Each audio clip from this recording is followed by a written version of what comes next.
Bismillahirrahmanirrahim. Assalamualaikum warahmatullahi wabarakatuh. Apa kabar anak-anakku sekalian, para siswa dan siswi, para pelajar dan alumni.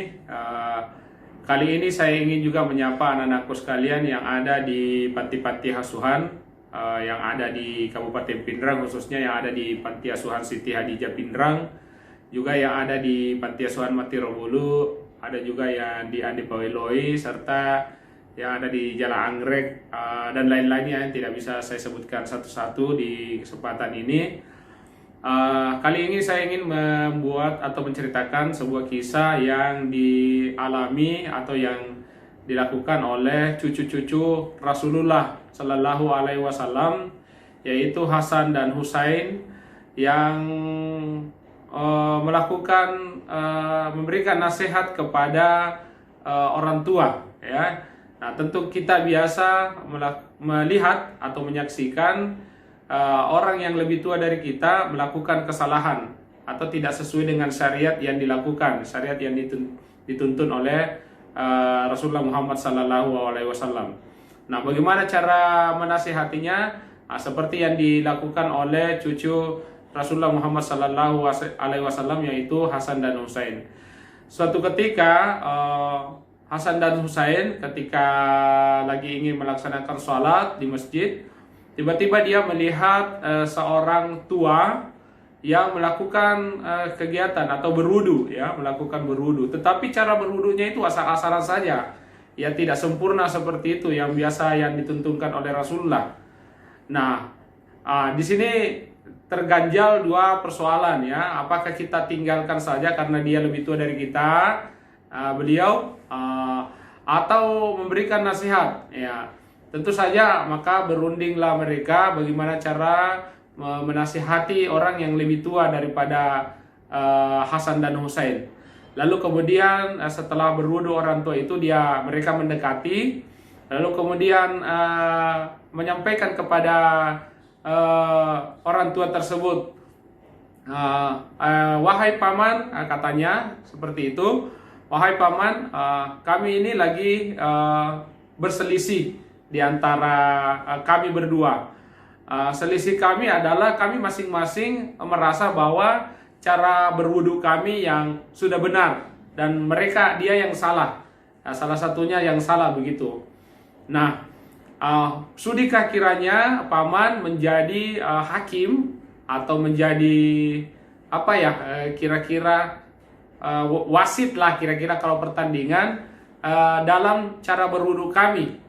Lalu kemudian sang orang tua itu mengatakan, baiklah, saya akan melihat cara kalian berwudu.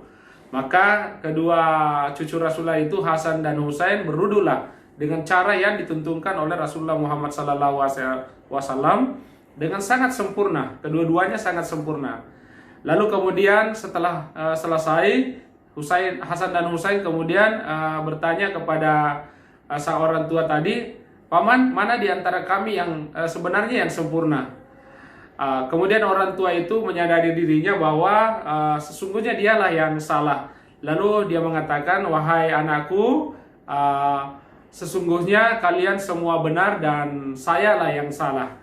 Nah, itulah cara yang dilakukan oleh cucu Rasulullah, bagaimana dia meluruskan atau menegur orang yang lebih tua daripada dia dengan tidak secara langsung, bagaimana caranya dia memberikan pembelajaran atau pengajaran kepada orang yang lebih tua daripada dia.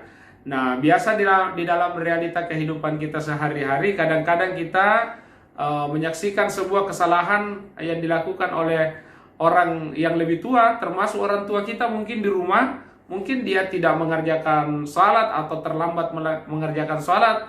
Tidak usah ditegur secara kasar, tidak usah dikatakan, Bapak, Ibu, kenapa kamu tidak salat?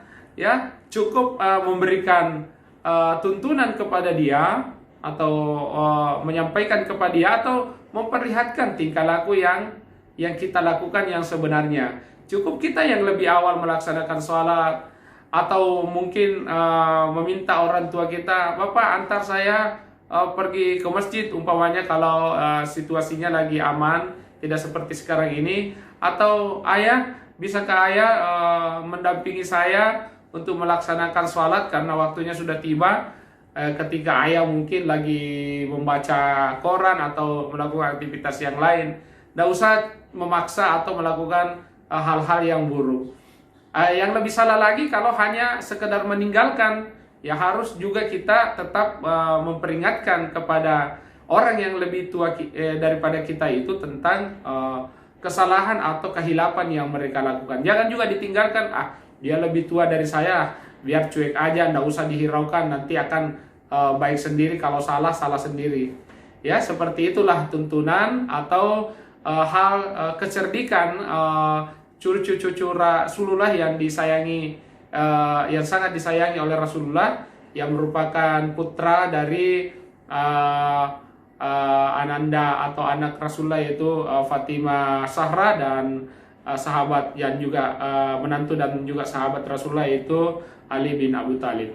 Saya kira itu yang perlu saya sampaikan pada kesempatan hari ini, karena waktu yang sangat terbatas. Saya ucapkan selamat menjalankan ibadah Ramadan. Mudah-mudahan Allah Subhanahu wa taala senantiasa merahmati kita dan kembali memulihkan kondisi yang ada di Indonesia ini kembali seperti biasa. Terima kasih. Nasrun minallah wa fathun qarib. Fastabiqul khairat. Wa bi ayyi ala'i rabbikum tukasiban. Wassalamualaikum warahmatullahi wabarakatuh.